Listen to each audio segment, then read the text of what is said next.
Okay, here we are at week 3. This week we'll be covering social media. As some of you may already know, social media is actually my main research interest. So this is one of my favorite weeks of the semester, not only because we're focusing on what I already know a lot about, but also because this week we get to start doing a few interactive things, which I really like to do. I think it's really fun for learning, and I find that most students really like it too. Before we get into the nitty-gritty of the week, I want to start off with a few definitions. The first is just to define the word social media. This is any media that includes a social or interactive element. So as you may know, really most media on the internet now is social media. This wasn't always the case. There used to be a lot of static websites that didn't allow for interaction on the site itself, but now even news websites are partially social media because they have a comment section. A lot of times they're linked to other social media pages and so on. So there is that interactive element that makes them social, that makes them social media. I guess the thing that differentiates social media from other media is that it's social and it allows for that interactive element. So television is not social media, but a television episode posted online with a comment section is, if that makes sense. We're also going to be covering social network sites this week. These are often abbreviated as SNSs. Social network sites are a kind of social media. So if we're looking at the bigger picture of social media, it's here, and social network sites are a smaller piece of it. Social network sites are a lot of times what people confuse as social media. Social network sites are defined by 3 primary features. The first is a profile, the second is a group of connections, often called friends, and the third is some kind of news feed. So I think if we're talking about modern day social media, Facebook is probably the most prototypical social network site. You have a profile, you have a group of friends, you have a feed that you can scroll through. Other social media include things like Twitter, that have all 3 of those things, Instagram, that has all 3 of those things, and to a lesser extent, places like Pinterest. Pinterest does have those things, but it's not as central as, say, Twitter or Facebook. Social network sites, again, are a kind of social media. If something is social media, or if something is a social network site, it is also social media. But the other side of that is not true. There are plenty of social media sites that are not social networking sites. For example, Wikipedia doesn't really have a feed on it. And so it is social media. There are social interactions happening on the site, but it's not a social networking site. All right, this week, during the first part of the week, we're going to be covering 3 readings. The first one is a chapter from the book Understanding Digital Literacies, focusing on social media. Gives us a kind of broad overview of social media topics and helps with some of these definitions. The second reading is a reading by Nicole Ellison and Dana Boyd, Sociality through social network sites. It gives a definition of social network sites and the implications that definition has. In that article, I expect you to read the first several sections pretty carefully. These are the ones that give some background and history about social networking sites and give a new definition. The very final big section before the conclusion is about research, and I don't really need you to focus on that one.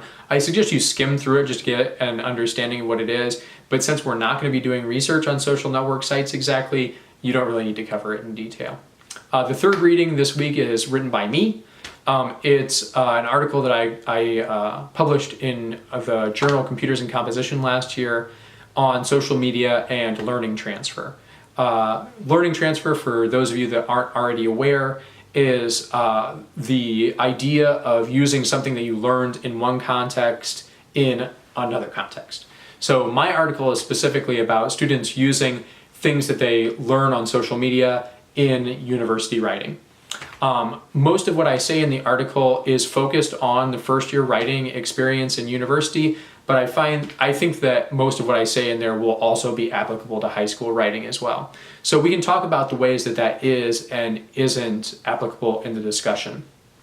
Also during the first half of the week, we get our first real interactive exercise. This time I'm going to ask you to go out into the world, find a social media site that is new to you, and join it. So I want you to go out there and hopefully find a site that you've heard about, but you've never actually tried. So if a bunch of your students are talking about Snapchat and you've never tried Snapchat, now's your opportunity. Try out Snapchat for an hour. That is going to be kind of like a reading for this week, because I do want you to include it in the discussions for this week, but I'm not going to be policing it or anything like that. Please do take it seriously though. I think it usually is pretty fun to go out there and try it. As you're looking at these spaces, keep in mind the idea of multimodality, keep in mind the idea of critical literacies, and think about the ways that people are interacting on those spaces. How do people make meaning in those spaces? That is digital literacy. In the second half of the week, we're going to be focusing on Wikipedia. So Wikipedia, as I said, is a social media space, but it's not a social networking site. The reason that we're focusing on it is because it is a particularly interesting literacy context. It's this collaborative learning space where everybody is writing, but yet there's no single author for most of the articles. I'm going to have you do 3 readings for that half of the week too. The first one is a chapter from the book, Understanding Digital Literacies, about collaborative writing, and it does have quite a bit in there about Wikipedia. The second article is about wikis, the idea of wikis generally. There are other wikis besides Wikipedia, and this one focuses on a Wikipedia space, or a wiki space, not Wikipedia, a wiki space that is specifically focused on World of Warcraft. It has a lot of really interesting ideas about how wikis are used and how they might be useful in teaching writing. And then the third reading I'm going to have you do is the Wikipedia tutorial. Now, I don't expect you to read the tutorial in detail. It's pretty long. I expect you to kind of use it more as a resource for the second activity that we're doing this week, which is going out and editing Wikipedia. If you've never edited Wikipedia before, this might seem a little bit overwhelming. Once you actually get into it though, I think that you'll find it's actually pretty easy to do. All you need to do is create an account, choose an article, hit edit, and you can make some changes. People might roll back your changes as soon as you put them in because you might not have followed the rules of Wikipedia, and that's why I do want you to have the tutorial ready. Now, if you've never edited Wikipedia before, I only expect you to make some very small changes. They don't need to be big. You can go in and change a single word to a word that you think is a better word choice. Heck, go in and just change a comma. That's fine with me. If you have edited Wikipedia before, go ahead and go to your comfort level. So if you would like to rewrite a whole section, if you'd like to make a new article, go ahead. I do encourage people to think about what is their comfort level for the space that they're entering in, and try to go just beyond that. Try to go just beyond where it seems easy to you. This allows you to try out new things and really learn something from the space. I would like you to try out that Wikipedia. That is going to be part of the readings for this week too, because I expect you to talk about your experience editing Wikipedia in the discussion for the second half of the week. Also in the second half of the week, you'll find that there are 2 additional videos besides this one. The first one covers the space critique, which is our first major assignment for the class. There will be a lot more detail about it in that video. Suffice it to say that it does build on what we're doing in the first half of the week in exploring a new space. But for the space critique, the space doesn't have to be new, and it doesn't have to specifically be a social network site. There'll be more about that in that video.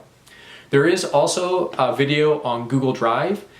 This is kind of a tutorial walking you through the processes that you'll need to know to create Google Drive files and folders, for example.